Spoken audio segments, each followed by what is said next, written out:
Securison Price for Wednesday, March 25th, 2026. We're a presentation of Bet365. Check out Bet365's early 3-goal early payout. When your team goes up 3, you get paid. It's that simple. Download the app today. Must be 19 plus. Please play responsibly. We're coming to you from the Pacific Toyota Dealer Studio here at the historic Wall Center. Visit shoptoyota.ca. Visit your local Pacific Toyota dealer today. Matt Sekeres, alongside columnist extraordinaire for the Province and Post Media, Mr. Patrick Johnston, joins us weekly, joins Jeff Pettersson on Rinkwide, and of course Mike Rogerson and all his Junos hitting switches and conducting things.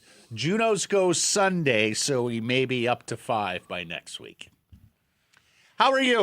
Good to see you. Thanks for coming on in. I'm just thinking about Mike having 4, up to 5. Like, 4 Junos. How many words do you have, Matt? I have the BCAB broadcaster of tomorrow, which means I don't have to be very good today because tomorrow is when I shine. Won that a number of years ago. Blake has that too. Exactly. Littlest Hobo. Not very many, as a matter of fact. Mike, on the other hand, 4 Junos. Hey, did you know I was on Littlest Hobo? What? Yeah. How am I just learning this? Well, you got to leak the information out. My dad was Big Bad Bart on the Lager Sports edition. Whoa. And did you get to interact with the dog? The hobo? All 11 of them, yeah. Yeah. Oh, that's right. That's right. There was many of them. Had one for each mood. Attaboy. Wow. Maybe tomorrow I'm going to settle. Yeah. Just for the record, I've won a couple Websters because of part of wildfire coverage, but never on my own. Not like you guys. I've never been a thing of tomorrow, just of destruction.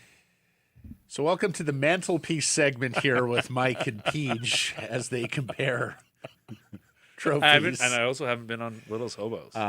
Mike's got 2 provincial basketball championships.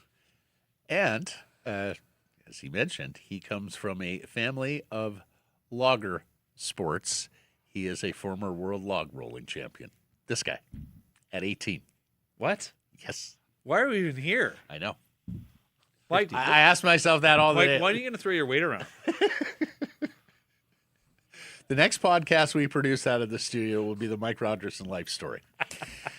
Okay. Anyways, great to have you in. I was telling Mike before you got in, I'm very much looking forward to today's show because I just always love our repartee and conversations, Mr. Johnson. So thank you for making the trip from Burnaby during March break, no less, too. These 2 little ones are at home. They sure are. So this is a big effort. No, they're I found a placement. Okay.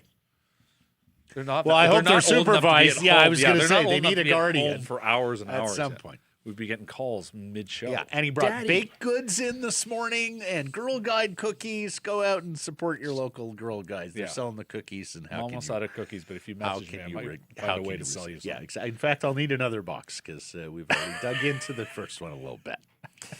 Our poll question today: with cheap tickets on the resale market, are you more inclined to attend a Canucks game? You can vote yes, you can vote no. Do so at the Sekeres and Price X and YouTube channels. And we're asking this today because there is some ticket news and even attendance news, which we're going to get into, but also with only a handful of Canucks home games remaining in this season. You've got the final one of this 8-game homestand coming up on Thursday.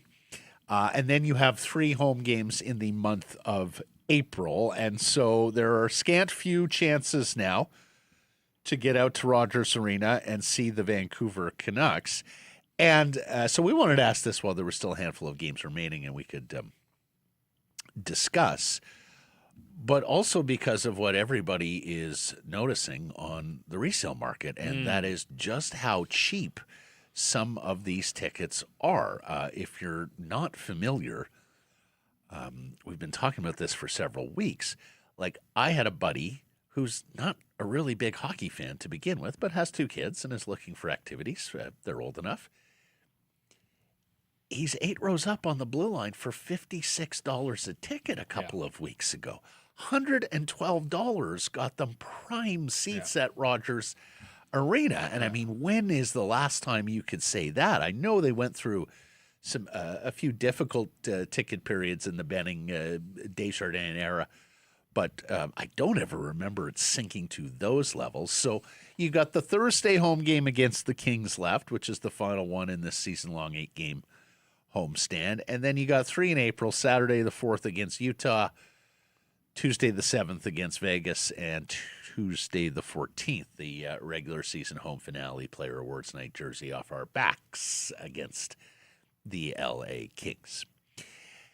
And I went to my first it's astonishing, and I got lectured by one of the ushers last night, but rightfully so. Yeah. He said, Matt, haven't seen you all year. I said, this is my first game all year. I was planning to go. I was planning for a Christmas game around the holiday season. I was going to take Carmen or maybe my parents' brother. And then they traded Quinn Hughes. And then they lost a bunch of games. And I didn't really feel like the spirit was there in my family to make it happen. So my first game last night, and I concur with what Rob Williams and you and J-Pat and some of the others have told us, that especially in this 8-game homestand, but even in the homestands preceding, there's actually spirit and life and buzz in the building. Okay, it's not 2011, Patrick. No, Stanley Cup. Yeah. No one is equating that. There's people trying to have a good time. But there's people trying to have a good time, and I think you can pin it down to the fact that the resale market is so cheap. Yeah. You have people who typically can't afford to go to hockey games who are getting that opportunity, and particularly to bring their family and to bring their children. And, you know, I'm at the game last night with a buddy, a former minor hockey coach. And he grew up here, and he was talking about his dad taking him to Canucks games in the mid-'70s when they were just an absolutely dreadful team. And the one thing, and you know this with your 2 girls, is until they get to a certain age, the record doesn't matter. It's the wonderment, the sensory overload of being at a professional sports game, right? The sights, the sounds, sometimes even the smells by the food stations that the kids enjoy. And I think you've got a lot of that going on in Vancouver at Rogers Arena right now. Patrick, workshopping this idea, but effectively what you've got going on here is socialism. You have Vancouver's wealthy, of which there are many, who own season tickets, who are checked out on this team in this season, who are just looking for pennies, nickels, dimes on the dollar to sell their seats. And they're getting snapped up by people who are like, at that price point, I can afford to go to a Canucks game. Now, the concession stand might be another matter, but the get-in price is doable for a lot of people. And quite frankly, looking around last night, the upper bowl's absolutely packed. You got a few smatterings of empty seats in the lower bowl. And they announced 18,001 last night, everybody. And as Noah Strang points out, that's the lowest number at Rogers Arena all seasons. That's the lowest number in more than 5 years since March 3rd, 2020, excluding all the COVID games. So that would have been right before the pandemic. But, and I think they fudged the number. I think that, we can't announce something less than 18. Call it 18,001. Looks better than 18 on the nose. But so this is like the first itty bitty little sign of attendance drops at Rogers Arena, despite how bad the team has been all year.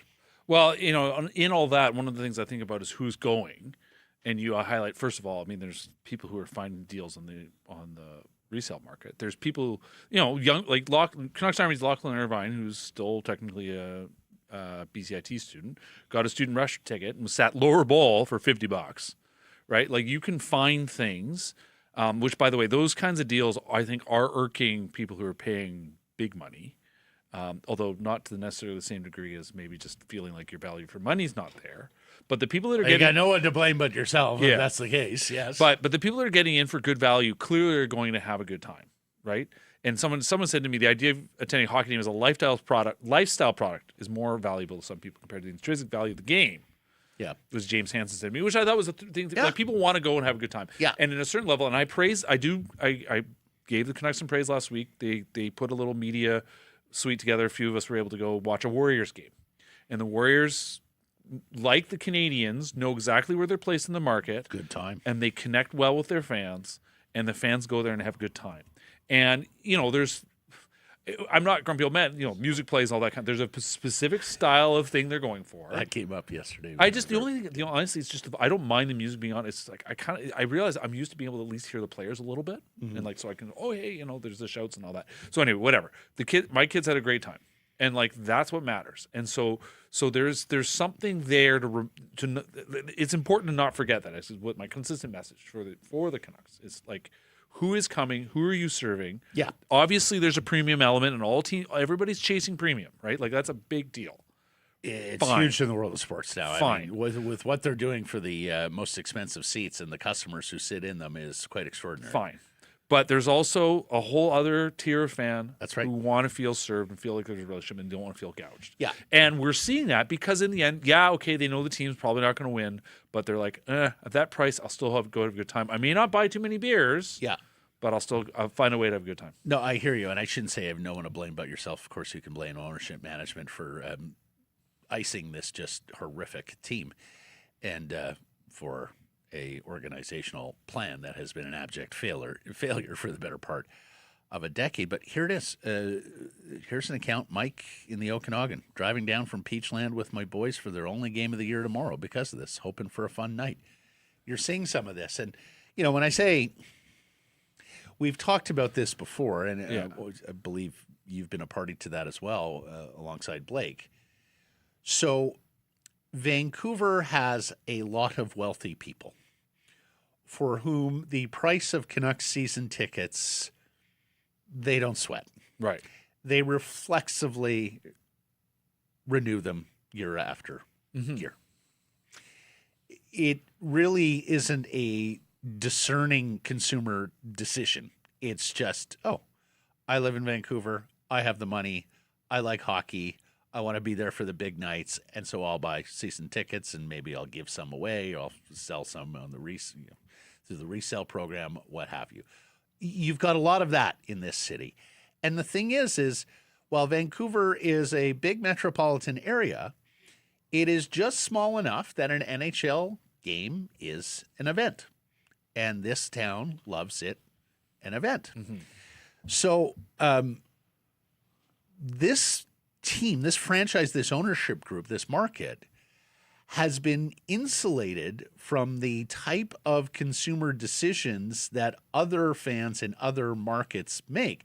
Because there is no reason why a team this shitty should be getting these sorts of crowds, right? Yeah. Like there are so many other markets where you'd be down to 14, 13,000 people in the building with a team this bad and with a last decade plus this bad, Patrick. So look, somebody sitting with me yesterday made the comment, and look, it is not the test of the rebuild, but it is positive to see in the early going here. And again, resale prices, I do think, have a lot to do with it.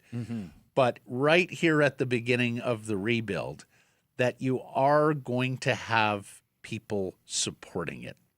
That the big fear of ownership is, if we rebuild suddenly, we'll be down to crowds of 12, 13, 14,000 at the bill. I don't think that's going to happen. But of course, I mean, it's hard to project because we could be talking 3, 4, 5 years here.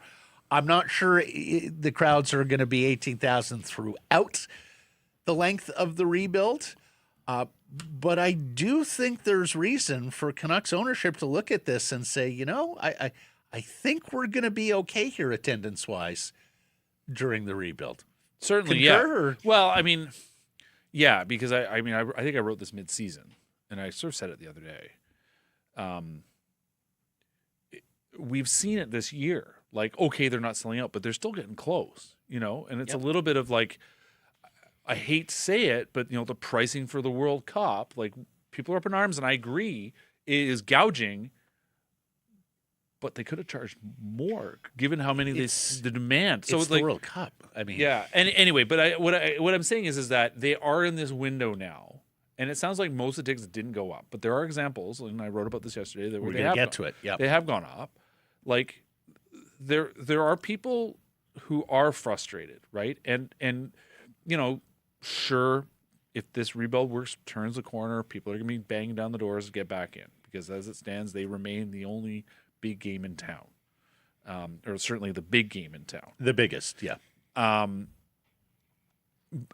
But like, there's just, and there will be people wanting to go to a game, and they're seeing this. But I agree. I don't think you're not seeing mid 80s at Griffiths era 8,000 people at the Pacific Coliseum crowd. So you're not going to see that. Going back to like, it would have been around 2012, 2013, somewhere in there. And I was still, I guess, 5-6 years I had lived here, and doing the radio show, I want to say with BMAC, and we were talking about Canucks attendance, and I said, and erroneously as it turned out, the Canucks are Teflon. They're now the Habs. They're now the Leafs. Right. This building will be sold out basically forever. Right. And Farhan Lalji, still reminds me of it, called me on it and said, no, Matt, Vancouver is more fickle. You just watch. Mm-hmm. And he turned out to be right. Now, the attendance certainly didn't crater, but yes, the sellout streak ended, and you can find examples of games through the middle part of last decade that it dipped below 18,000, maybe even dipped below 17,000. So there was a little diminishment. Right. It wasn't, the sold out for eternity is. But when you were speaking at that point, it's a very high bar. But and the waiting list at that point was many years long. Oh, Jesus, Patrick! I mean, it was insane. Yeah, like getting on the waiting list was achievement. Yeah, my buddy Ryan, who's a listener to this show, Ryan has lived in Toronto forever. He's from here, but he's lived in Toronto, and I think in and around 2012, 2011, had been sitting on the wait list for years and years.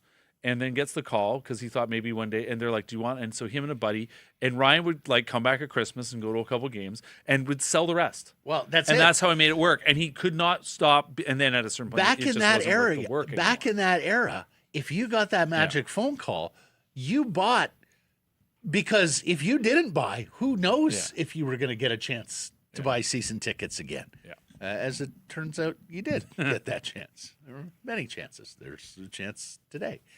You mentioned the story you did on ticket prices after a dreadful season and in the middle of a rebuild, Canucks hiking ticket prices again. The Kraken have dropped prices for 2 straight years after poor results. The Canucks 2 straight years of increases for some season ticket holders, and we do have to point this out. There are different seats priced differently. And so not all tickets, season tickets, are going up for next season. You're saying it's mostly flat, but seems like. I mean, we saw a few. I think there have been examples of a few $100s. I mean, I think I've seen 5%. Yeah. I talked to one guy who says he had 10. My Ben Ludwig, who runs. Who, as I said, Ben is from here, grew up here. His kids live here. He's a small businessman. He's in sporting goods. Like, he's a guy that you should be leveraging, and he was very frustrated when I talked to him yesterday, because it's just like, and it's the lack of sort of other. Obviously there's a top line pricing, but it's just thinking about everything else, and this was something that I think really fell flat with that letter, which was this sort of, oh, there's more stuff. No, there's not more stuff. There's less stuff, and there's one more game next year, and the salary cap is going up $8.5 to $10 million. Yeah. So the cost of doing business is going up, and you are getting an extra regular season game as opposed to the preseason game you were getting, and that is something that season ticket holders have wanted for a long time, because of course there is no difference in the price of a preseason game with a B lineup than a regular season game where you're seeing the best of the best. So I get that as well. We got saw one tweet here last night. Let's pull this up, Mike, in case there was any doubt. Can confirm that my season ticket cost has gone up for next year, not a ton, but also not reduced, which maybe could have been expected. But hey, one more regular season game. Yeah. So, anyways, are you more inclined to go to a Canucks game with cheap tickets on the resale market? Yes, no, vote at the Sekerson Price X and YouTube channels. Let's get to our top story, brought to you by Yellow Dog Brewing, Neighborhood Brewing, Foolish Winery. Canucks get ducked on a milestone night at Rogers Arena in more ways than one. Yeah, we already talked about the lowest ticket or the lowest attendance announced this year, the lowest attendance announced in 5 years. Elias Pettersson reaches 300 assists and 500 points with a 2-assist evening. If you're into symmetry, he's got 200 goals. He's got 300 assists for 500 points. Nice, clean, round numbers for EP40. He is the second fastest Vancouver Canuck to 500 points, or the fewest games. People say fastest. It's fewest games. If you were to write fastest in the newspaper, an editor like Paul Chapman would say, no, that's incorrect. It's fewest games.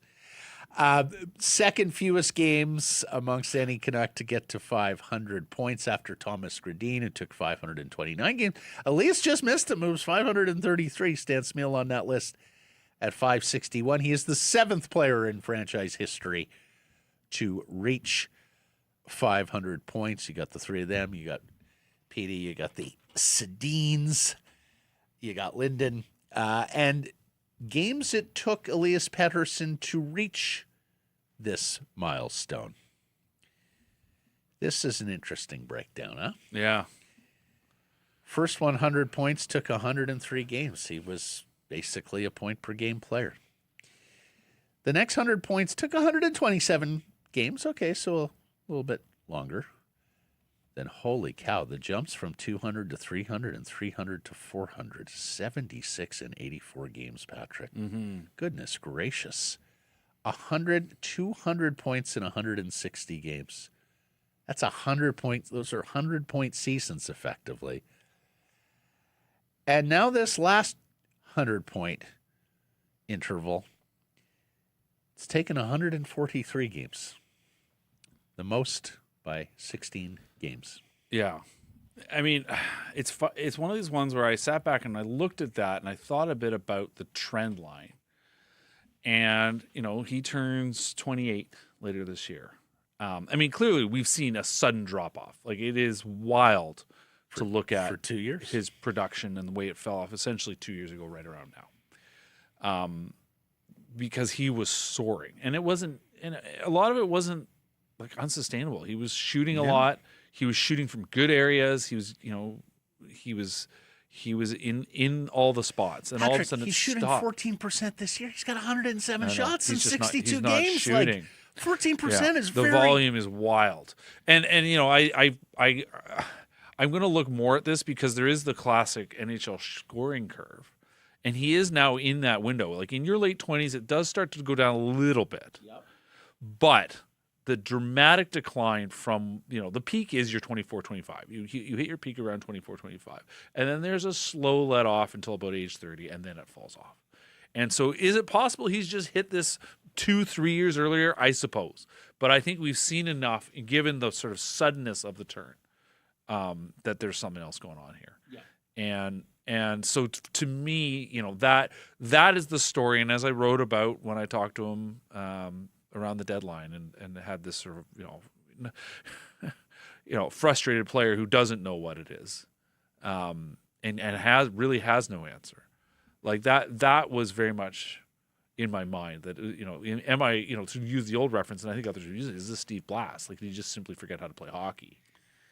It is one of the most puzzling. I mean, the number of people out of market who have reached out to me, Patrick, and asked for like any ideas, explanations, and that's because like you don't have to go and dig that far down to find that there are very few comparables here in terms of players who just fell off the table. Like you can find outliers of a guy who pops up and scores 50-some goals out of the blue one year, and you especially find that in the 1980s prior to the dead puck era. and it just stands there like a sore thumb total outlier. That profile of player you can find. But a profile of player that, as we discussed, through his first through his first 300 games has 300 points, and then now is sitting here lugging around a 43-point season. Okay, 12 games to go, but I mean, even a 50-point season. I mean, we came into it saying you need to score 80 points, and he hasn't done that. I mean, that will continue. The Canucks have now lost 3 games in a row, have just 1 win through the first 7 on this 8-game homestand. Brock Boeser passes Tony Tanney, and it's a sole possession of 9th place all-time in Canucks scoring with 471 points. He does so on a second-period goal. It was his 17th goal of the season. And Boeser and Drew O'Connor, who also scored last night, have finally tied Kiefer Sherwood for the team lead in goals, and that comes a full 64 days after Sherwood was traded, so more than 2 months. I was blown. I had not. I mean, I do think they're going to get a 20-goal scorer this year. Boeser up 2. Yeah, but not much else. Honestly, when it was pointed out to me, I think whatever last week, that Kiefer Sherwood would remain their leading scorer, I sort of went, wait. And then I was like, yeah, you're right. Like, we forget how well he had played despite everything. Oh, his start was incredible. Well, maybe not incredible if you're Rick Tocchet. He seemed to think he saw it. Yeah. But he was good last year. He was too. good. Like, Sure, listen, sure. and you but wanted, he was on a stupid pace at one point. He was. But you want a player that's sort of a counter to what's gone on with Pettersson. Like, there's a guy who's figured it out later in his career. Yes. And you should always be careful with these kinds of comparisons because often but like Sherwood truly is a guy who he knew how to score in the AHL, and he just kind of needed a chance in the NHL and found his way and has gotten better and better.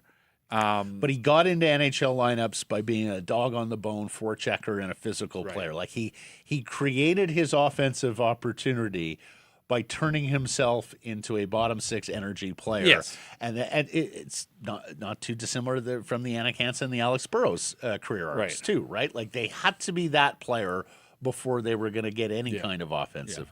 Burrows especially, because I mean Burrows' hands came up and up and up, and Sherwood's hands clearly. I mean Hansen's hands maybe never caught up with the rest of his game, but correct. But no, listen. But Yannick Hansen on the fort to this day, the best Canucks forechecker I have seen is Yannick Hansen.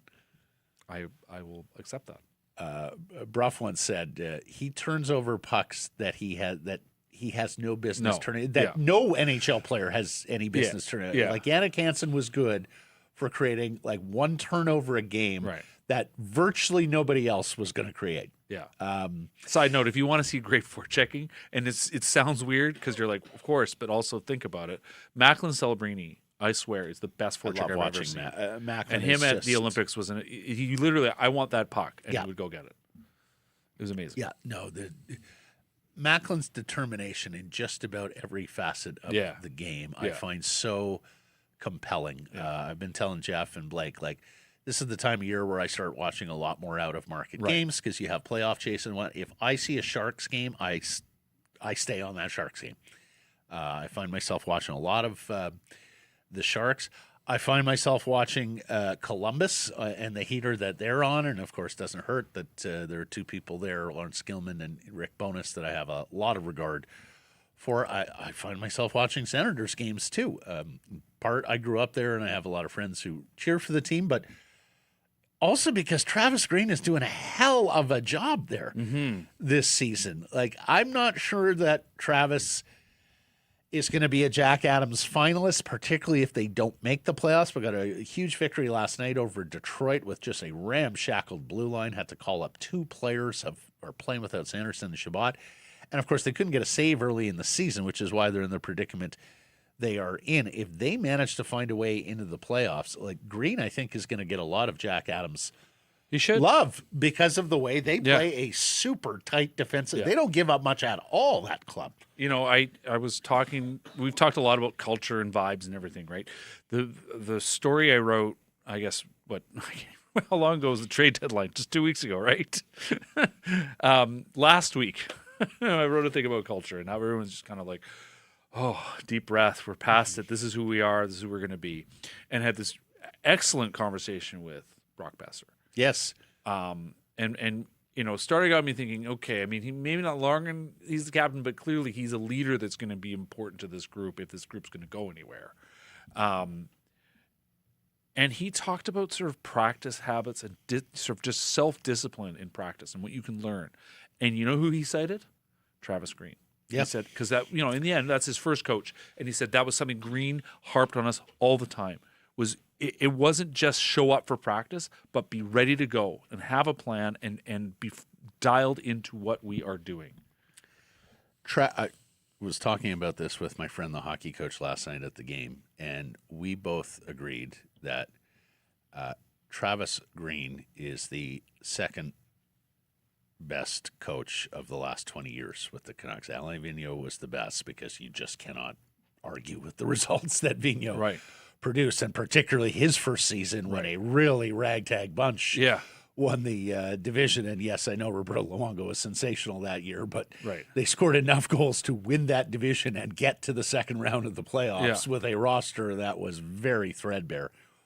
But we agreed that Travis was the best balance between an offensive and a defensive coach. Tocchet erred too much on the defensive side. Boudreau erred too much on the offensive side. But the way Travis would structure teams, top 6 scorers, bottom 6 checks, everybody knew their defined roles. And look, they were not very talented teams. And I'm pleased to hear that because I know Travis was very tough on Elias and on Brock, usually in film sessions, behind closed doors, not in any kind of public view. But I think at the end of the day that Travis Green made Elias and Brock better players because of the way he coached them when they were so young here as members of the Canucks and cornerstones to the franchise, right? I mean, Brock, in the end, he's here. He's going to be here, and I think he understands sort of. I appreciate him joking about I'm always in trade rumors at the deadline. But this is a choice he's made, and he's made a choice to stay and be the guy and be one of these guys that can show these younger players or newer players that are coming in how to get it done.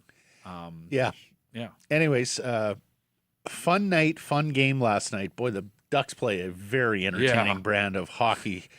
I'm not sure you can play that way and win in the Stanley Cup playoffs, but on a Tuesday night in the regular season, more of that, please. They scored some beautiful goals last night, too. I mean, that McTavish shot, wow. Yep. And the Killorn goal was pretty, too, although, Jesus. I mean, if you're Adam Foote and the staff, bad change. How does a guy walk to the net front, score, and then carry on through the crease without a single player laying a glove on him for the celebration? Like, he should be eating post. He should be eating the back of the mesh in the net. He is just unencumbered, a skate-through celebration goal.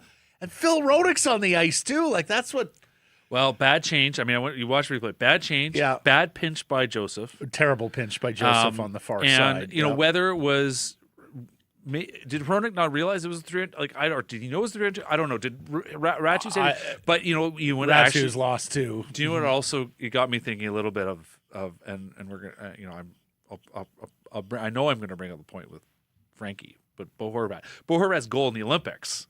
He blew past Hronik at the blue line. So I do think there maybe is a bit of a wrinkle here where Phil has moments. In general, has been a very good defenseman for the team. And I think he's. But there's moments on the rush where you're kind of like, there's certain reads he just kind of misses. I think he's playing through something at this point too, as Jeff noted yesterday. A maintenance day after a full team day off is a little quizzical. Okay, let's hear from number 40. Here's Pettersson on the fact that they were too loose defensively again. I thought we fought well. Maybe a little too easy goals that we let in. We don't help Lanks enough, but How about the power play? Good. I think we moved it well. When we have a look, we take it, and a few passes attack, get the puck back. And I think, it was good to do. Yeah, and he's not wrong there on all counts. Actually, he's absolutely right. defensive coverage needed to be better, especially on those on the Killorn goal for sure. And the power play was decent. Jake DeBrusk snaps a 7-game pointless streak with a first period power play goal. He's got 12 power play goals on the season, and yet hadn't scored with the man advantage since January 8th. So more than 2 months without a power play goal and still has 12. And then we break out some of the analytics here. And we'll talk about Drew O'Connor later as well. It was a good night on the underlines for Pettersson, Kane, O'Connor, DeBrusk. Not as great for Rossi Ogren. That bro line wasn't as good last night. Up and down night for Roenick. We have got to talk about Kevin Lankinen and the goaltending decision. So he allows 4 goals on 33 shots. It was his 4th straight start. He's dropped 3 in a row after finally getting a victory to tie Thatcher Demko for goaltending victories this year. Right. Jeff was talking, there's a world where they may not actually get a goaltender to 10 wins this year, but we'll see. Poor Kevin has just 1 win in his last 12 decisions and 2 victories in his last 8. He's 2-14-2 in his last 18. But as we heard time and time again last year from Coach Tocchet, Lankinen's level drops when he is overplayed. Mm-hmm. And I think a lot of people looked at last night's decision to Lankinen curiously before the game. Certainly Jeff was in that chair yesterday going, wait a second. Lankinen lost the last one. Wasn't very good. Tolapila's got a couple wins against the Ducks. Tolapila hasn't played in like 10 days or whatever it was. Like, how is that not a Tolapila start? Coach Foote was asked about that post-game, and you tell me if you can understand this reason. We had a really good start against Seattle, and I thought Tolo played good the game before and fought hard. But we were trying to get some momentum with our young guys as well. And Tolo, you know, he's what was he? You'd know, but was he 5-6-2? And but I just felt like we wanted to get some momentum with our group, and we've had, you know, we want to have more results at the homestand for sure. But it seems like we're playing with more confidence, and that was probably mainly what that was. So a lot of people have transcribed this, and we'll have the quote box here where you can read it, those of you on visual platforms, and go, what in the hell is he talking about? And I get that Foote isn't the most articulate guy, and I know sometimes he gets, like a lot of coaches, gets caught between reasoning and what he wants to reveal publicly, and I get that as well. I mean, what I heard from all of that was he felt like Lankinen gave them the best chance to win, and he wanted some positive momentum for the young group. But the thing at the end is he cut himself off. You know, obviously I talked to him a lot, and he cut off the end. I am guessing clearly, but he cut off the sentence, which is, I think we play with more confidence in front of Lankinen, and if he wants to, but at the same time, if he wants to talk numbers, he goes, he's right. Tolapilo is 5-6-2. Kevin Lankinen is 8-24-5. Exactly. And if you want to actually talk about how they perform, like Lankinen has been left out to dry many a night. Lankinen's save percentage 87.6, which is 16 points lower than Nikita Tolapilo. Mike's got the visual here. Mike, it's out of sequence, but Saravelli was on radio talking about they're going to try and move a goaltender in the summer. And I guess they're going to try. Thatcher Demko has 0 trade value on that contract coming off this injury. I'm not sure Lankinen has trade value. Not with the way this season's With gone. the way this season's going, 4 more years on that deal at 4.5. No, it's tough to see. I think the Canucks are. I mean, I think they're snookered with these 2 guys for next year. I think the one thing I would say in Lankinen's defense in terms of that. Oh, the team's been horrible. The team's been horrible. No question. Career save percentage 8.99, which was only gone below 9 because of how bad this year is. 902 last year on a chaotic team. Consistently been a solid goalie wherever he's gone. This year has been horrendous. Can you sell him as big guy needs a reset? Oh, I think that's a very difficult sell. Yeah. You would have to have someone out there be one hell of a Kevin Lankinen believer, Patrick. Well, and that's the thing. The market for goalies, because that contract is just tough. yeah. Even with the cap going up, that's not a contract that anybody wants to sign up for right now. Here's the thing, 41st regulation loss of the season for the Vancouver Canucks last night. That is 7 worse than the next worst team. The Rangers have 34 regulation losses. Calgary has 34 regulation losses. What it means, 41 regulation losses. At least half the schedule this year will be regulation losses, and of course they will lose one more from here, so it'll be more than half of the 82 games will be regulation losses, which is not something you see a lot in this modern NHL with 3-point games. They got 4 home games left, and no matter what happens, they will set the franchise record for the fewest home wins in a full season of 80-plus games, which was 13. They're 8-24-5 on Rogers Arena ice. And as Adam Kiersblad of the Hockey News notes, will they get 2 more wins to get to 10 home ice? Adam and I talk about this almost every night. They've we work together. got to win half the remaining games. That's our top story. It's brought to you by Yellow Dog Brewing and the Yellow Dog Squirrel Chaser Hazy Pale. 473 ml 4-packs are on special for the month of March. Look for them on sale at those private and government liquor stores. Can I give you some good news, Patrick? Always. The San Jose Sharks have lost 5 games in a row, which is disappointing if you're a Macklin Celebrini fan and you want to see them in the Stanley Cup playoffs. But it is very good news for that Canucks draft pick that they hold, the San Jose second rounder in 2026. Right. When the Canucks acquired this pick, it was in and around number 50 based on where San Jose was in the regular season standings. It is now up to the 40th overall selection. The Canucks would have 4 picks in the top 40 if this were to hold. Maybe a chance to get the Ruck twins from Osoyoos, we'll see. But at the very least, I think if they keep all 4 of these picks, the Canucks are going to be able to have a win and tell a positive story on draft weekend about the young talent that is being infused into their lineup.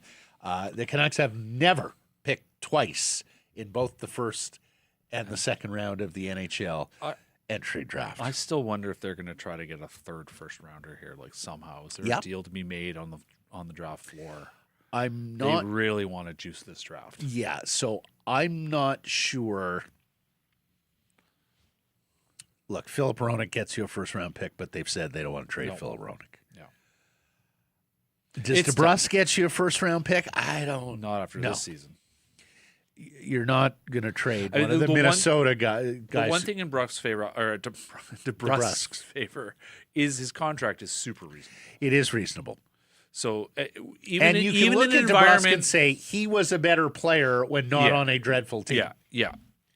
And has been a good character and works hard and all that kind of stuff. Patrick, is there a world where Drew O'Connor gets you a first-round pick? There could be. He's really a 20-goal scorer really on that contract, and especially if you feel good about being able to re-sign him and what he would sign for, I wonder if Drew O'Connor gets you a first-round pick. He might be the most likely of the guys who you could actually trade. We'll see how they go about it, but they're going to want to move another player with term, and then, of course, there's the Elias elephant in the room. Like, who knows what the value is on Elias? It probably... The actual return probably has a lot to do with, are the Canucks willing to retain, or what kind of bad money for how long are they willing to take back on Elias? We shall see. And here's some fun. We're trying to keep it positive, folks. We're trying to look for positives. We're trying to look for some fun things that put smiles on your face around this team. It is getting increasingly hard, but...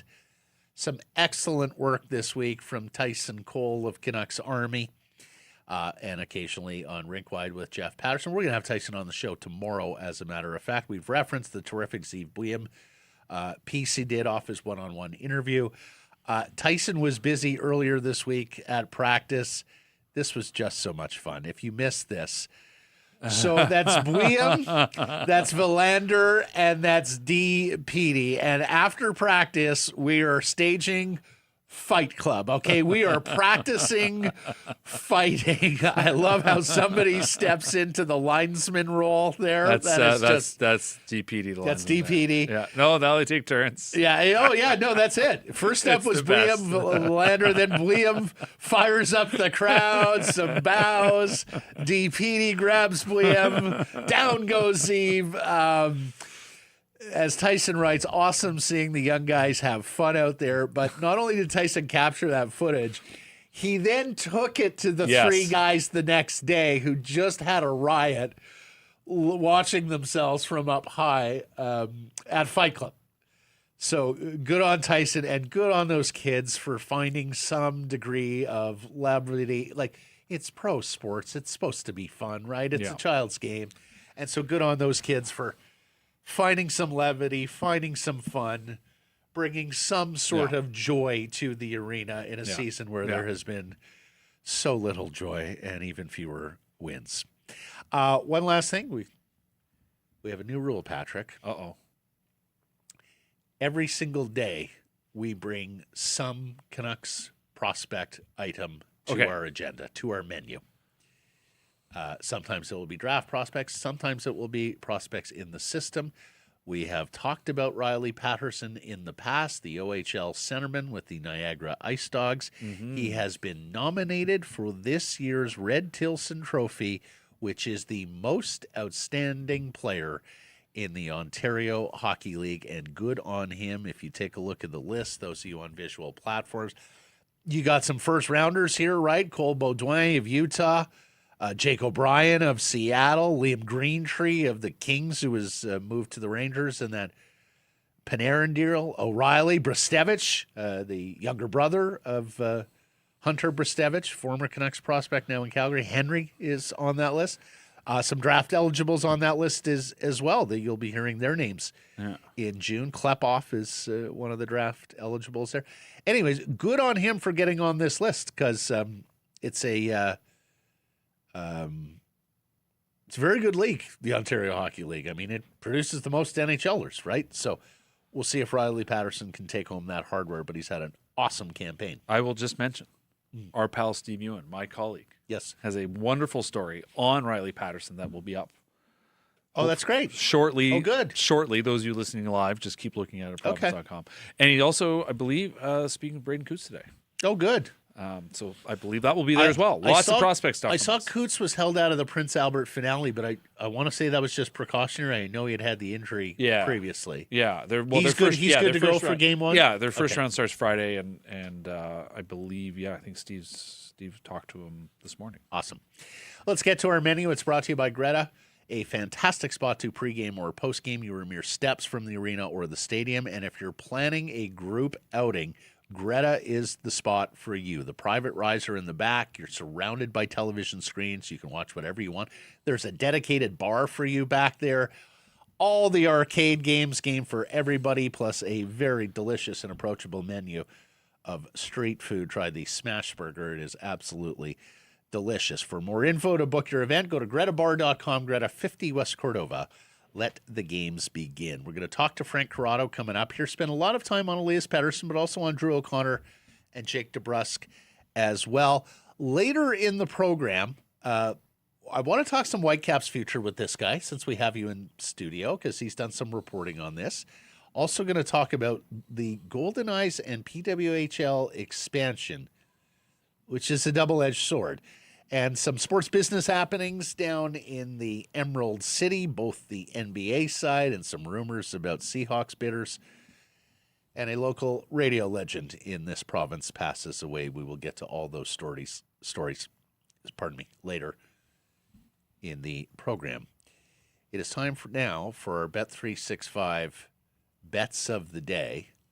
And Patrick, I got a win last night, late, because I had Anaheim over 4.5 goals because I didn't quite like the goaltending decision from coach. And let's face it, they're not exactly a stout defensive team. And it's the Ducks who like to score.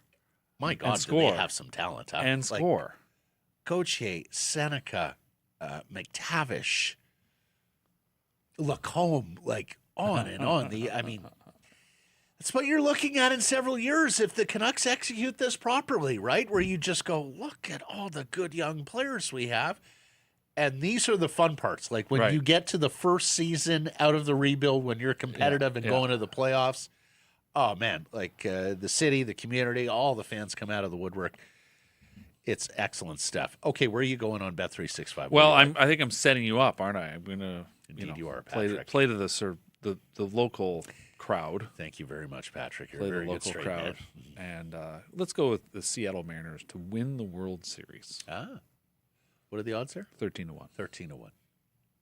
Why not? They were almost like there that. last year. Fabulous series against the Blue Jays. Best rotation in baseball. Yep. I think you can continue to argue, or at least right there with the best.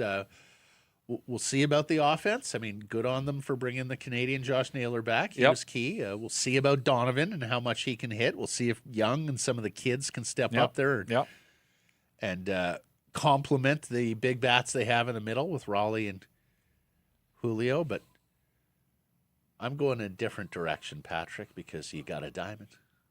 You got 9 men. Uh-oh. You got a hat and a bat, and that's not all. Okay, Blue Jays plus 1,400 to win the World Series. And here's the thing. I don't actually believe in them, but it's just more fun when you're cheering for your team all season long, right? This segment of presentation of Bet365, tired of waiting for the end of the game to get paid, ready to move on to the next puck drop? That's why Bet365, an official partner of the NHL, has 3-goal early payout. If the team you're riding goes up 3 goals at any point in the game, they'll pay the bet out early. Hockey moves fast, and now with 3-goal early payout, there's one less thing you have to wait around for. Bet365. Download the app. See what early payout's all about. Must be 19 or older. Please play responsibly. Frank Corrado coming up next.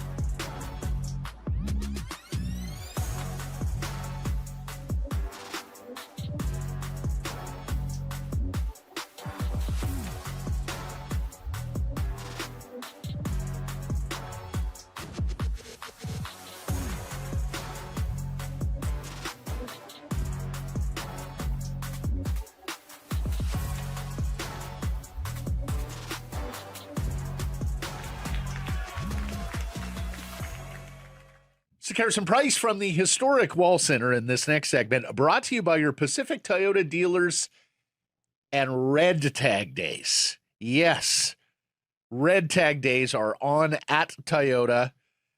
And we want to tell you about the Toyota Prius plug-in hybrid, the no-compromise approach to electric vehicles, offering the best of both worlds. You drive 72 kilometers on the battery alone.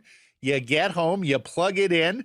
No special charger needed, regular plug-in at night, and then you get up the next day and you do it all again. And if you do need to switch out of electric mode, and you don't want to be doing that with the price of gas these days, there's a combined range of 962 kilometers, no sacrifices when it comes to the interior or the exterior. This is a handsome vehicle, and we've been telling you about all that cargo space, enough for goalie gear and your golf clubs.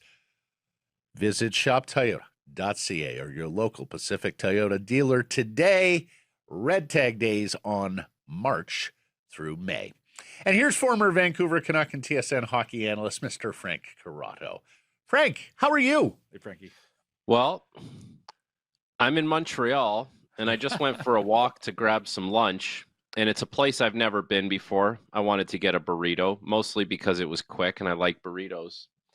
And when the person asked me, what do you want on it? Do you want mild, medium, or hot? I knew that at 1 o'clock Eastern, you and we were going to talk. So I said I wanted mild. Now the mild is red, the hot is red, the medium is green. I got a red sauce like I said, never been here before. Don't know which red is which. But I got back to my hotel room and I sunk my teeth into this thing and my mouth was on fire. On fire. And I had 10 minutes to gather myself, stop sweating, stop drinking water out of the faucet in my hotel room, Milk. and get ready for this head. Yeah, and you need milk. I will never forgive that person over there who did that to me today. Well, next time you have to be more specific. I need Gringo mild. But secondly, and perhaps more importantly, Frank, you were in one of the great eating cities in the country and in the continent. Not burritos, though, man. Frank, don't take the bait. You can This go is to what he one of does. the best delis in the country. Go get yourself a smoked meat sandwich. You can go to a Casse Croûte, get the famous steamies with the poutine. I mean, the burrito in Montreal. I'm on the move, man. I got stuff going on. Like Frankie, I wasn't- feel you. It's a carry. It wasn't like I went there as the destination.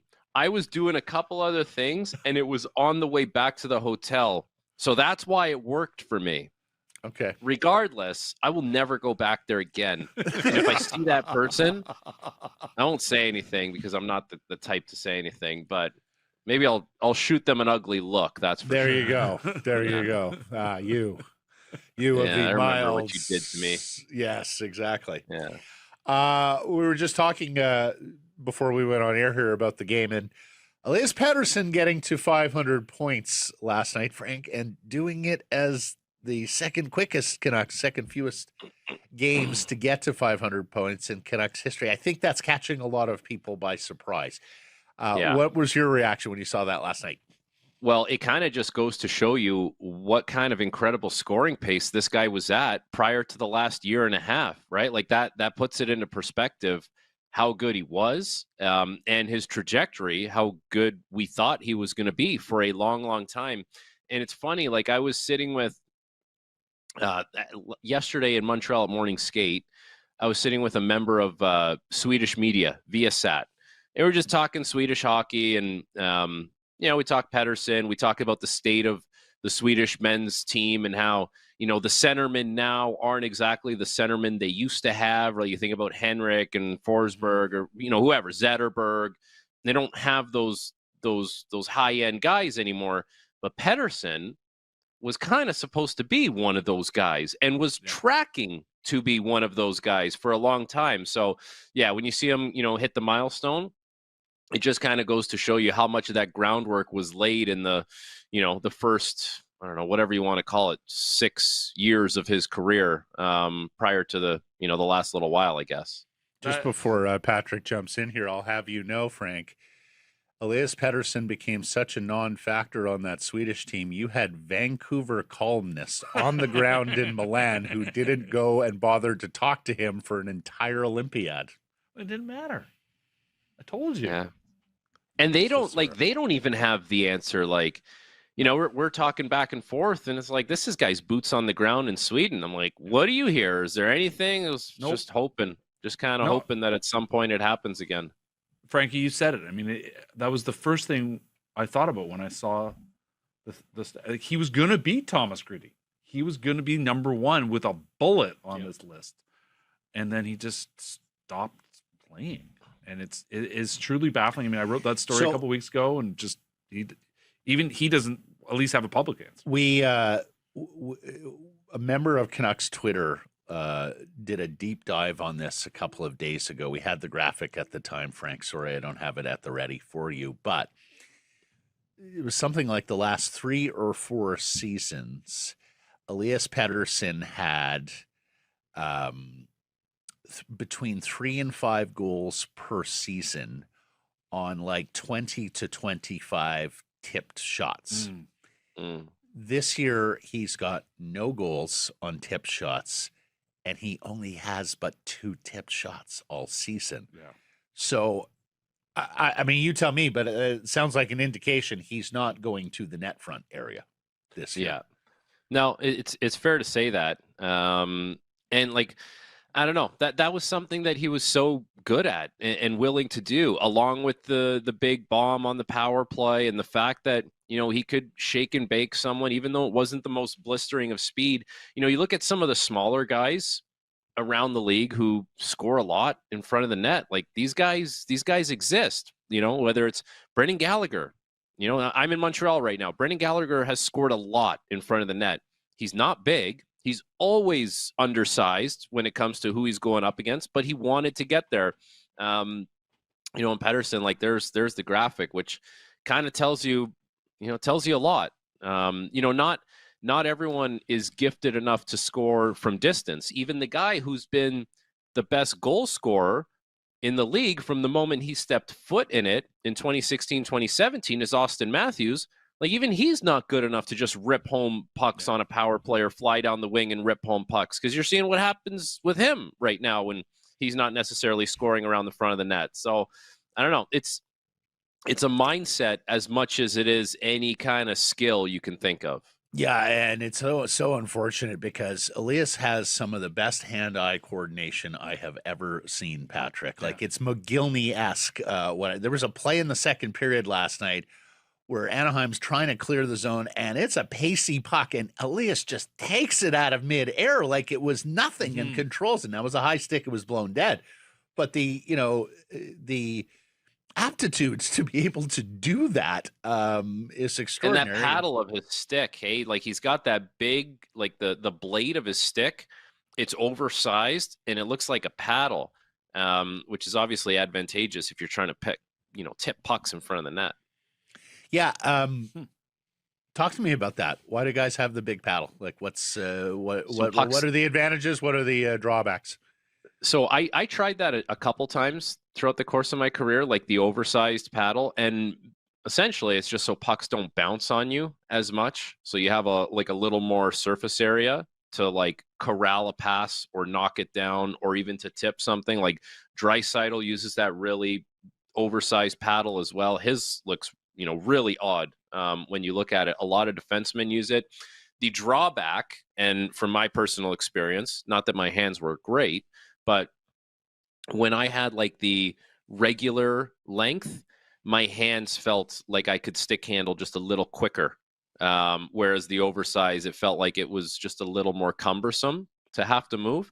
But for him, like that's not really an issue. And for the guys that use it, they're obviously comfortable with it. It's more for the guys that, turn the puck from a circle into a square when they stick handle, kind of like I did. That's who notices it more. And then there's guys like Yannick Perreault who used to play with like a shovel. Yeah. Won all those face-offs with a shovel. I was going further to the tip shot. You know who's more tip shots than Elias Pettersson this season? No. Arshdeep Bains. Oh my goodness. Right? Like that's how far it's fallen off. Arshdeep hasn't been here for a number of months. I just looked. It's wild. Mm-hmm. It's just been it one of many things. It's been a bizarre thing to watch, and at least last year, I mean, this is the thing. At least last year, he was tipping pucks. Like he was getting in the middle. He's just not getting. I mean, I suppose some of this is about the system and the struggle of just to have the puck in the offensive zone. But at the end of the day, this is a guy that needs to find a way to do more. Yeah, and at the same token, let's not sewer him after a 2-assist night, because frankly, like regardless of how he got it done, the production was there last night, and that's what's most important. Yeah, and here's like the thing on Pettersson, right? Like it takes up a lot of oxygen in the market, and it feels like for a little while now, it's just been like at some point it's going to change, right? Like at some point it's got to turn around. He's a better player. Maybe it never turns around to the way it was. Quite honestly, it might not turn around to the way it was. But he if that's the case, like he's got to find something else that makes him productive to whatever degree he can possibly be. And getting to the front of the net is a quick, simple way to establish that. That's your quick go-to solution to being a little more productive. I mean, there are some in this market, Frank, that believe the Canucks culture and their next generation, as they messaged yesterday, cannot begin while Elias is still here. That he is too large a reminder, too stark a remnant from a terrible era of Canucks hockey, that he has to go for the page to fully be turned over. Do you believe that, or do you think it can happen with Elias as part of the fold? No, I think it can happen with him. I don't think he has to go for the sake of the team to play well and establish a new culture. But for him individually, I think that's where the question is more valid. Like for Elias Pettersson to, take a step in the right direction, does he have to be somewhere else, not in Vancouver? Is it, a quieter American market? Is it with a different set of wingers that, kind of lead into how, he can play and have a little more success? Like that's, if guys are willing to, and we've talked about this, if guys are willing to shed a lot of the, a lot of the baggage that they've kind of obtained here the last couple of years with everything that's gone on, and make it a welcoming environment for new guys to come in and thrive. And there's no reason why Pettersson can't do that and can't be that. But I think the question more stems around, like, can he improve as a player here, or does he have to go somewhere else? And ultimately, that's going to be up to him to figure out what's best at this point in his career. I think in the end, he's a guy, like, talking to people around him. Like, he's certainly, I mean, obviously talk to him often, but he's a guy that I think is aware of where he's at may make a difference. I don't know if he's going to do that, but I certainly know he's thought about it. And I think you're spot on. I think as much as anything, it is just that fresh start. I've said this before, like, he needs to find a way to love what he's doing, because there's a lot of time you're just like, I'm not sure he loves what he's doing now. That's it. Different vibe, man. Different route to the rink, different city, different restaurants, like just all of it. You put on a different jersey, you show up to a different training camp. I don't know. Maybe it's something, maybe it's nothing. Like we've kind of seen that too, where, hey, fall off and you're off. But I don't know. Well, and the other thing is a different set of teammates and people who have eyes on you and that you're accountable to, right? Like that's, to me, there is so much baggage here in this market. And I feel like one of the issues, certainly over these last couple of years, is he has felt like nobody has got his back. That Patrick Allvin and Rick Tocchet before him, before Adam Foote, were so critical of him publicly. And I just feel from afar, I have no inside knowledge on this, but from afar, it looks to me like, oh, these guys have criticized me publicly, questioned my work ethic, my dedication, my place in the room, yada, yada, yada. And he's just retreated and he's gone into the shell. I don't trust you. It's broken. And so that's it. You have Elias on one side, you have Canucks management on the other side. And I'm not sure if that's getting mended, especially with the managers, if they're still here. I think it would absolutely have to be a new set of managers and a coach who's not from the Tocchet tree to get to next. Yeah. Fair? And to your point, I think it's very fair, Matt. And whether people like it or not, some hockey players just need to be built up. They just need consistent reassurance from whoever's in charge, whether that's the coach or the general manager. And it might be, it might be looked upon as like, it's silver spoon kind of stuff. It's like, hey, it's really soft. It's not old school.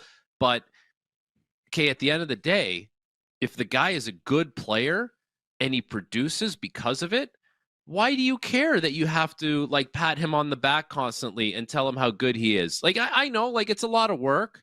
It's not everyone needs it and not everyone wants it.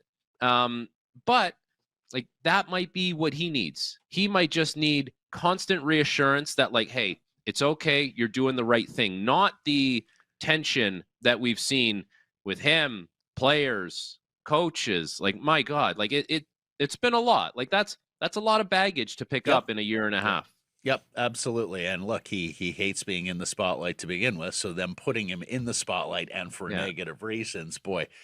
And frankly, it's a whole generation that requires that sort of, man. And it I'm is not so saying, different, Frank. Yep. Like, Matt, I'm not saying it's right. Like, I'm not saying that is the 100% correct thing to do, especially for every player.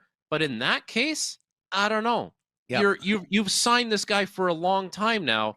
maybe it's worth it to just have that approach with him. Who cares? I am not casting judgment either on right or wrong. I think there are specific incidents on both sides of the ledger where hard coaching or, Huggy Bear, love 'em up coaching are appropriate. But it has so changed to the point, Frank, where there was an episode in the women's basketball tournament this weekend where female coach takes her best player off the floor, meets her at the sideline, and is right in her face, and including a few pokes in the chest.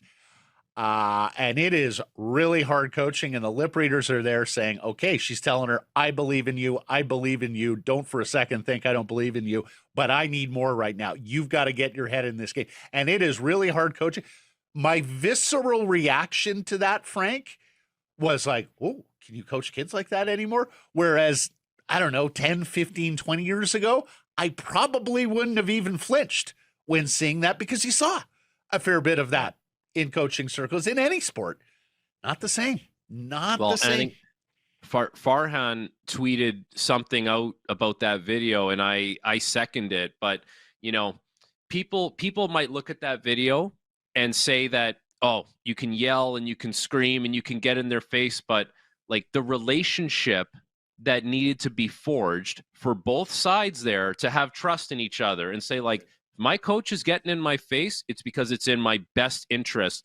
And my coach trusts me that I will deliver after this message. And she's not doing it every time, And if you use that example, you're like, this is what we're in the tournament right now. Are we not? Like, this is it. This is the cycle and the big game, and it culminates here. So the equivalent of that in the NHL is not January 23rd regular season. That is Stanley Cup final. Yeah. That's what those types of things are reserved for. It's not U9 in December because coach is grumpy because Timmy didn't get a puck deep at the red line. So I think context is very important when it comes to people seeing a clip like that. Oh, absolutely. And trust is the right word because that's happening on national television, right? Like, it's one thing to ream a player in the, privacy of the locker room. It's another to do it in front of all the television cameras and the live audience. I do want to ask about a couple of other players. We've spent a lot of time here on number 40. I want to shout out Drew O'Connor again today. He's up to 17 goals. That's finally tied for the team lead with Kiefer Sherwood. Boeser's there as well now. But here's why I want to shout him out. And I know that plus minus is an imperfect stat, but every single Vancouver Canucks skater this year is a minus player. There's a few guys who have barely played who are still at a 0. Drew O'Connor is a 0, guys. He is flat even on plus minus alongside teammates like Boeser at minus 34, DeBrusk at minus 25. Yeah. You've got guys rocking like record-setting scores on the PGA Tour, Frank, and Drew O'Connor is at even par. And just before anything, don't forget, Drew O'Connor played part of the season at center. Right? Like, that's right. He was out of position. We asked you to play a position that you don't play. And not only did he play some of the season at center, like he's still above 50% faceoffs. Like he's at 51%, which normally when guys play out of position, they're like 39%, 35%. Man, I know there's like a analytical world where people say plus minus is this outdated stat and, we shouldn't care about it. Well, we keep track of the stat, and every game, guys walk into the dressing room and the game notes, which you guys are very familiar with, that big stack of paper, there's multiple stacks sitting there, and you can go through it and rummage through it as much as you want, and you probably should just to know what's going on the other side. But when you walk in and you see that you're a minus player, I don't care how much we talk about it potentially being like an outdated stat, it means something. It sucks to be a minus player. Maybe not for everyone, but for a lot of guys. And, myself speaking personally, especially for defensemen. Now, I know he's not a defenseman. I realize that. But, the fact that he's an even player, there's probably been a few shifts where he slipped through the cracks. But that's it's still something you could take pride in, for sure. Yeah, Blake can always say it's an imperfect stat, but when you're a difference of 35 from somebody else, that probably says something. Oh, right? yeah. No, I mean, I think you don't luck your way to a zero when you've got other guys minus 35 on the same team. There's context there, and I can tell you, watching Drew O'Connor every night, I mean, Saturday night was an example of a team that I think most of us thought had no heart, never even got started. But Drew O'Connor was one of the guys that did. And there was a play in the second period where there was a loose rebound, and he basically tried to use his length to reach. He got to the puck, fell over, got the rebound. And that was, to me, sort of the sum of how he's played this year. And he obviously is an immensely smart player, and he's been very good in his own end. And the reason why he's even, and the reason why, a lot of his stats are saying these good things is because he has been able to get up the ice, unlike a lot of his teammates. Yeah, he can skate the puck out of trouble. He can skate the puck out of trouble. Exactly. Straight line guy. He skates it out of quite a bit of trouble. And that helps him a lot for sure. But they'll need, it was funny, like leading up to the trade deadline, kind of filtering through all the teams and seeing who's got trade protection and who doesn't. Like, there's Drew O'Connor, baby. I think he's got like a 10 or a 16 team no trade just kicking around. Yeah. So he earned that. I was not expecting to see that. Well, here's the thing, though. I think some contenders, I don't know what the Canucks price was, but this is a guy who could help somebody in the Stanley Cup playoffs and at a reasonable salary. And I think he is a hidden gem here. I do wonder whether they're going to try and re-sign him on July 1st because he's eligible for an extension, or if there's going to be enough trade activity that you can reap something of value. But this is a good player with an excellent skill set that could play down lineup on a contender and really help them out. And the thing I love about him, Frank, and Patrick knows this better than most because he's in the room and he's at every game watching on high and all the stuff the television cameras don't catch. But here's a guy who has consistently motivated himself game in, game out during a nightmare season where so much has gone wrong, where it has been so easy to be Eeyore in the corner with the droopy ears. And O'Connor, night after night, game after game, comes with a motivation. Sadly, it's not been infectious just yet, Peach, because you've got nobody's been able to match this sort of consistency of effort night to night, or very few in the Canucks room. But that says something about Drew O'Connor. And gosh darn it, I sure hope there are some young players who are watching that here's a guy who is like, no, this is an NHL game, so I'm going to get up for it, because here's the thing. You don't get to play very many of these in your lifetime. So Trust me. Exactly. You don't know when it's over, man. You don't know when it's the last time you're skating off an NHL sheet of ice like that. And some guys obviously much more solidified than others, but that's what comes with the territory of putting your last name on, skating out in front of 18,000 people and saying, I'm not going to embarrass myself tonight. Like, someone else will, but it ain't going to be me, right? And that's, I mean, that can be a motivating factor in itself in a season like this, just to have that mentality. There is one other player I want to ask you about. And in journalism school, Frank, they teach you can't be afraid of the no shoot Sherlock question. So I will ask it in this vein. Jake DeBrusk is up to 15 goals on the season. 12 of them are on the power play. He had another power play goal last night. Why is he so effective scoring goals on the power play and doesn't score goals at even strength? Because the space on the power play is provided for him. Ooh. And at 5-on-5, it's not provided for you. That's like that. Yeah. As simple as that, right? Like, you know, you can work the puck around and get the penalty kill moving, and you can find a lane to the front of the net, especially if teams want to kill in a diamond, right? Like they're putting pressure on both half walls and the point, and they're killing in a diamond. So guess who gets afforded a little bit of a lane to the front of the net? Just put yourself in the right spot. If you're the low guy, you have a chance to bring it. Whereas at 5-on-5, you know, you're working 200 feet of ice to try and score a goal, and everyone's trying to clog things up, and there's more support, and that's, you know, but he's been like, you know, this season is feels different for him. Like he's been a better 5-on-5 goal scorer. I think he's a little bit. He's more of a casualty of what's happened around this team this year. He's a better 5-on-5 goal scorer than what he's shown this year. Well, I find myself thinking a little bit of Frank. I don't know if you remember one of the first chats we actually had was I was asked you about Bo Horvat. Why had Bo gotten so good? And you pointed out basically he'd figured out where the seams were in the slot, and we talked about tipping Bumper before, spot.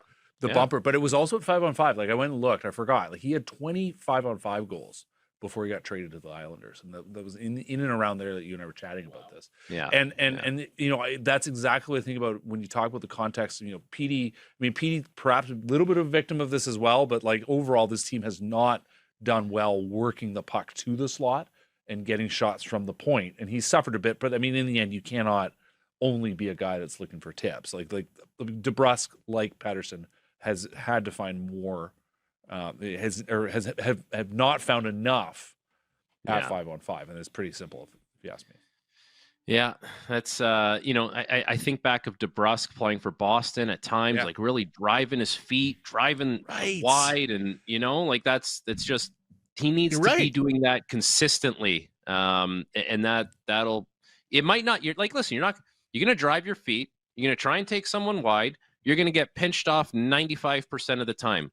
But what happens when you get a step on a guy, or what does that open up if you pull up and maybe you start a cycle going the other way?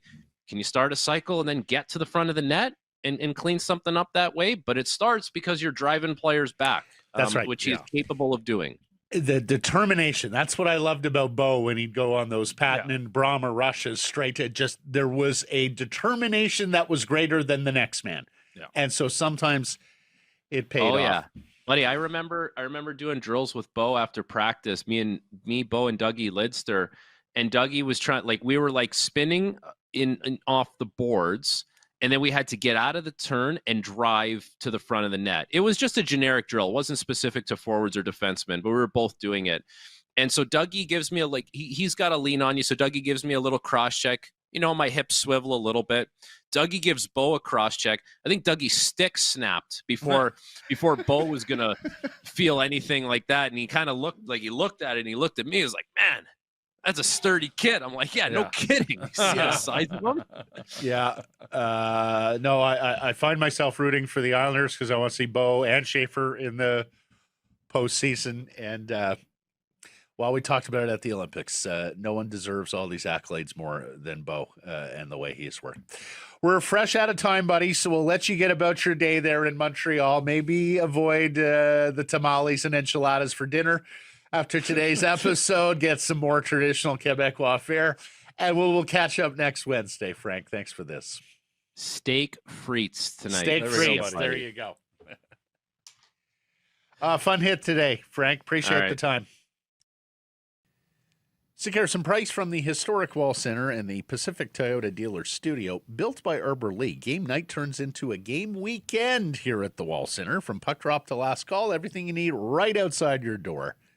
Stay where the fans stay. wallcenter.com. I want to start with some audience shout-outs here because I went to the Canucks game last night, as mentioned. And typically you get some people who come on up and say hello and usually nice things. So thank you very much to everybody I met there last night. Eric the Usher, Dr. Al, new friend Josh at Heroes Welcome on Main. And something happened to me yesterday, Patrick, that has happened maybe 2 or 3 times in my career here in media in Vancouver, but never quite as surprisingly as yesterday. I pull up to my home, park on the street in Kitts, and there's landscaping going on at my neighbor's place. Okay. And a guy's got a big loud leaf blower and big heavy headphones on.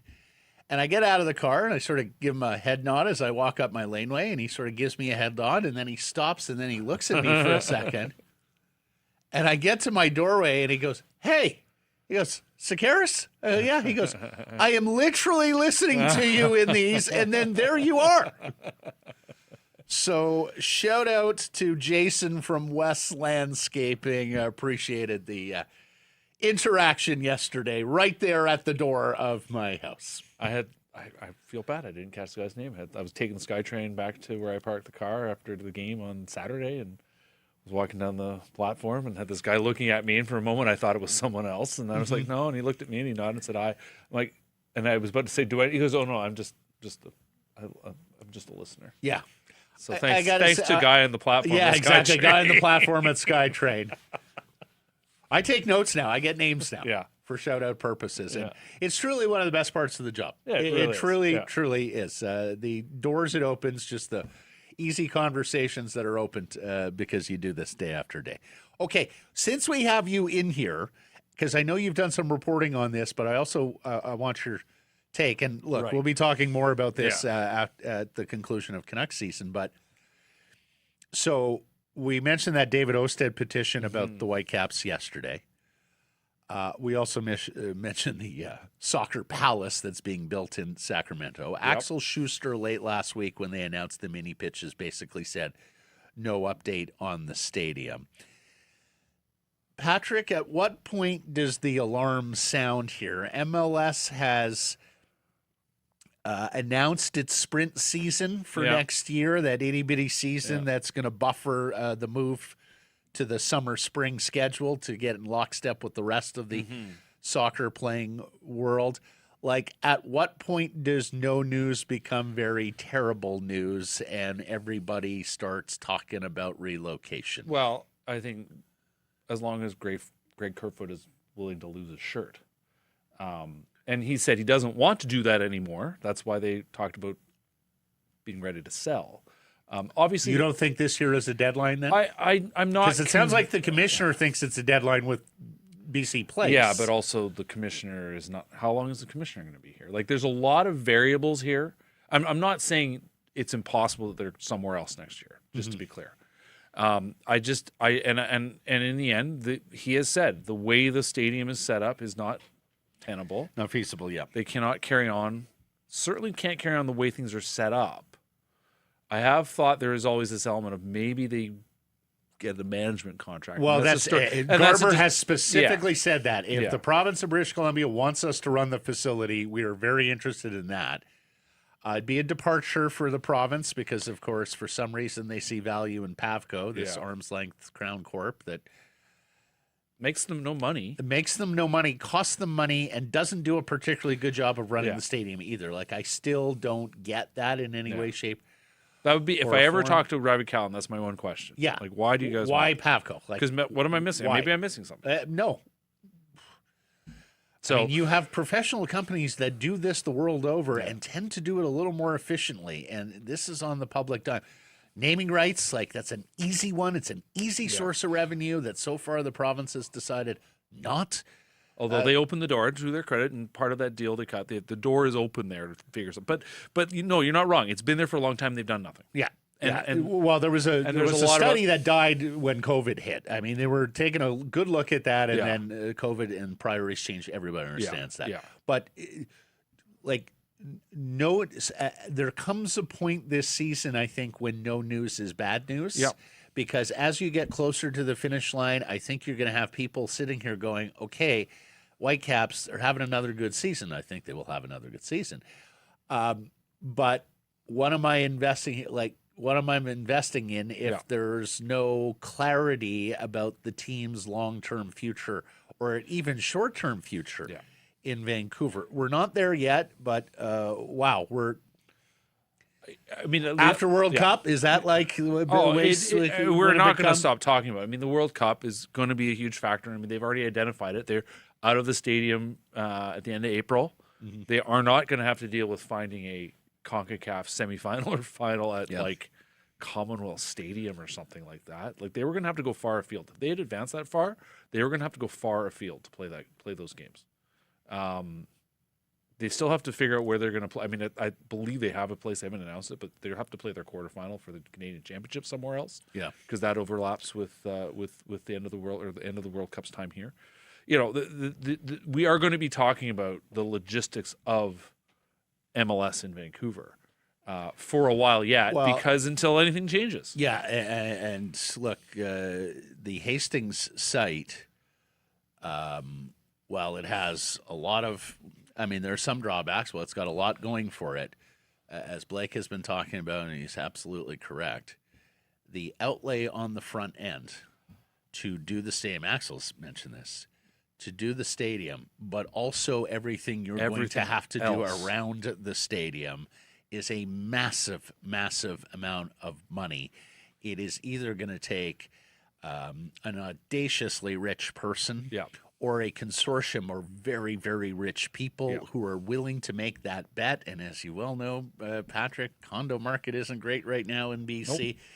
So if there is a mixed residential component, like even that has its Like you guys have talked about the sequence of why all that is necessary, right? Like what's that? If you're going to have a stadium, you got to have things for the fans to do. So that means bars and restaurants. If you're going to have bars and restaurants, you can't just have it open only on match days. It has to be people living there, and the neighborhood there is not going to be able to serve that. So that means building residential. And my understanding is that at this point, because of the nature of the land trust, province is involved. The province has had legal advice that you will now need to talk about Indigenous consultation, which is a thing. It exists.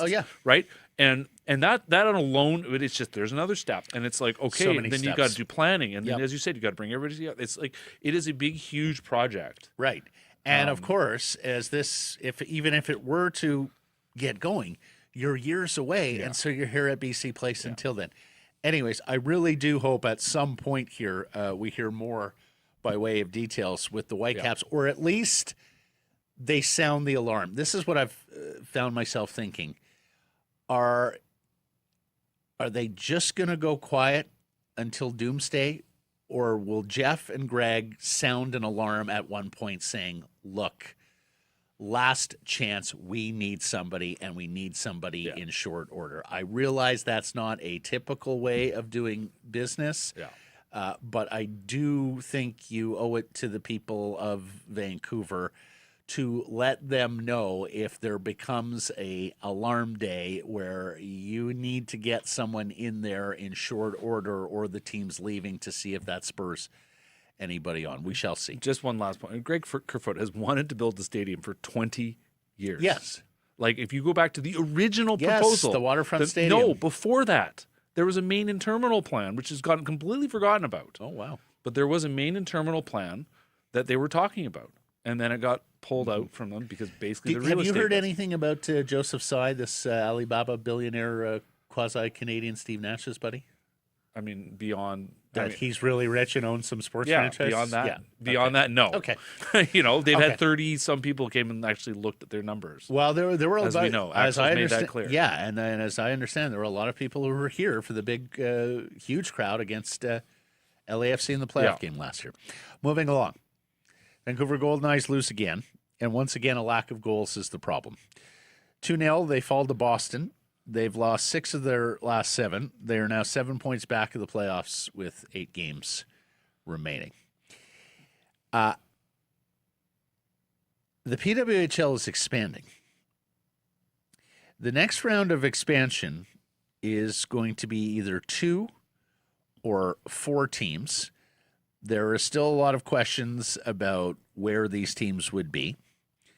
The Takeover Tour games have done well in Quebec City, Edmonton, Detroit, Denver, have not gone as well in Chicago, Buffalo, St. Louis, Pittsburgh.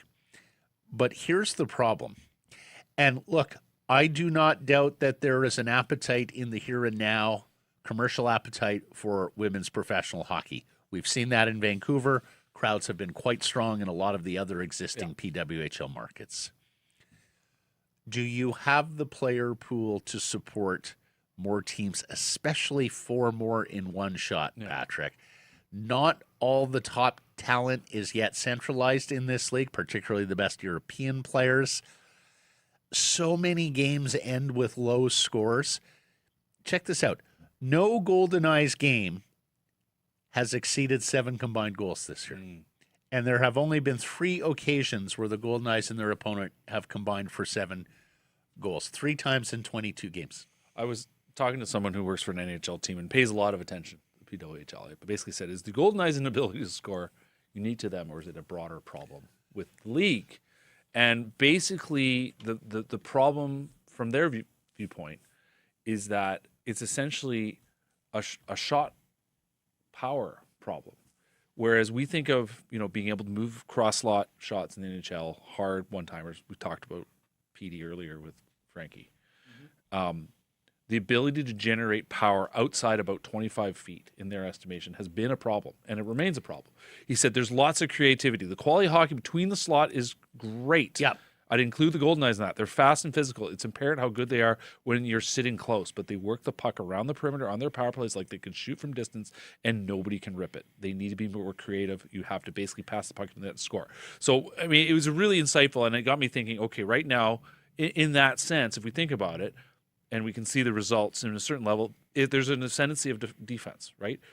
Coaching in all sports is constantly a back and forth between defense figuring out what the offense is trying to do and the offense figuring out a new way to break the defense. So in a certain level, that's where the PWHL is. They've got to figure out new ways to break things down. And in a sense, if you do, I suppose, dilute, I mean, there are also the player pool is still so pure, right? If you break it down and you start, I mean, you're obviously adding players. As you said, there's a lot of players still outside the league who could easily play in the league now.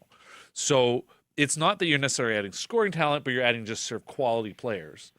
And yet, needed. If you're breaking up defensive play a little bit more, maybe that makes a difference. Maybe we would see more goals. But fundamentally, there is a structural challenge to the game right now. Minnesota is the only franchise of the 8 that averages 3 goals per game, and there are 3, Vancouver, Toronto, and Seattle, that average less than 2 goals per game. And that's tough. That's a real problem. Yeah, that has to change.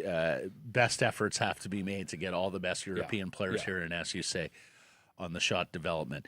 Sports business news down the I-5. The NBA Board of Governors has approved a vote for the league to explore bids. Seattle, Vegas. So those are the 2 expansion cities. It's just a matter of who will be the winning bid. Of course, these are $7 to $10 billion price tags for each team.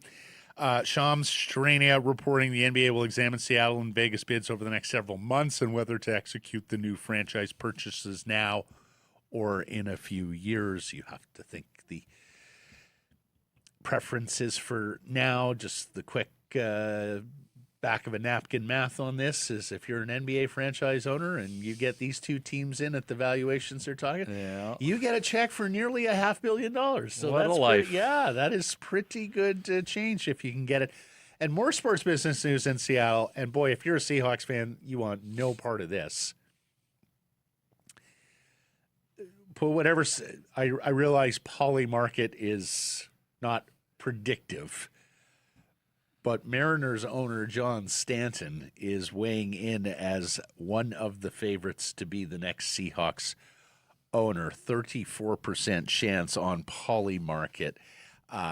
Very wealthy man, just doesn't tend to spend on his baseball team, although I guess the NFL is different because you make so much money. I mean, you don't even have to sell a ticket to make money in the NFL. Turn the TV on. I would hope his organizational philosophy with regards to the Mariners does not translate over the Seahawks if he does become the new owner of the team. You enter into the NFL and you enter into a money printing business. That's right. That's right. You leave the team on its own. You don't have to nickel and dime things. Yeah. Despite your instincts. Oh, I'm a businessman. I have holdings. Oh, what do you own? Well, I own a money printing business. Oh, I thought you owned an NFL team. That's exactly it. I own a money printing business. Yeah. And sad news in our province today. Longtime Radio NL sports director Rick the Bear Weil passes away at the age of 72. He was inducted to the Kamloops Hall of Fame, Sports Hall of Fame in 2017. Absolutely dedicated to his craft, to his job, to his community. Developed a very loyal audience there in Kamloops. We come from a radio background on this program. And we've talked about before, too, about some of the community heroes we have in that business working across the province of British Columbia who become fixtures in the community. And certainly the Bear was that in Kamloops. Jeff Pettersson, as many of you know, began his career calling Kamloops Blazers games and working at Radio NL. And Jeff has tweeted here, sad news indeed. Worked closely with the Bear for my 6 years at Radio NL. Learned a lot about the business from him in my first job.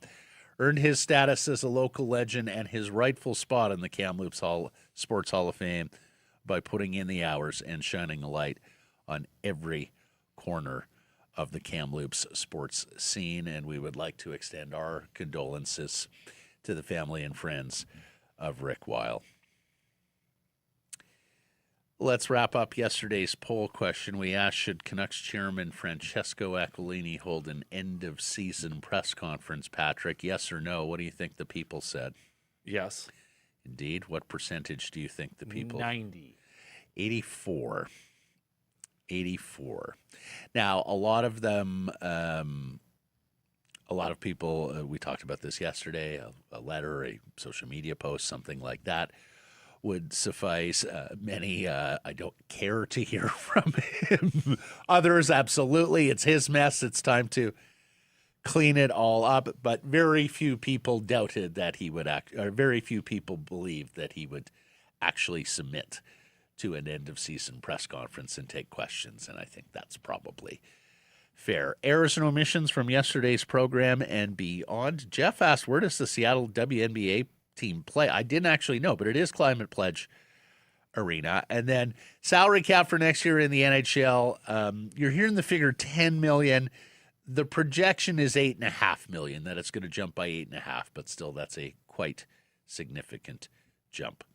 Thank you for sitting in, my friend. It was great having you in here today. Always a pleasure. That's Patrick Johnston. Read him in the pages of the Province, the Vancouver Sun, all across Post Media. And thank you for joining us today. Appreciate you spending some time and connecting with the program. Please do subscribe to our assorted channels, YouTube, and wherever you get your podcasts. Costs you nothing.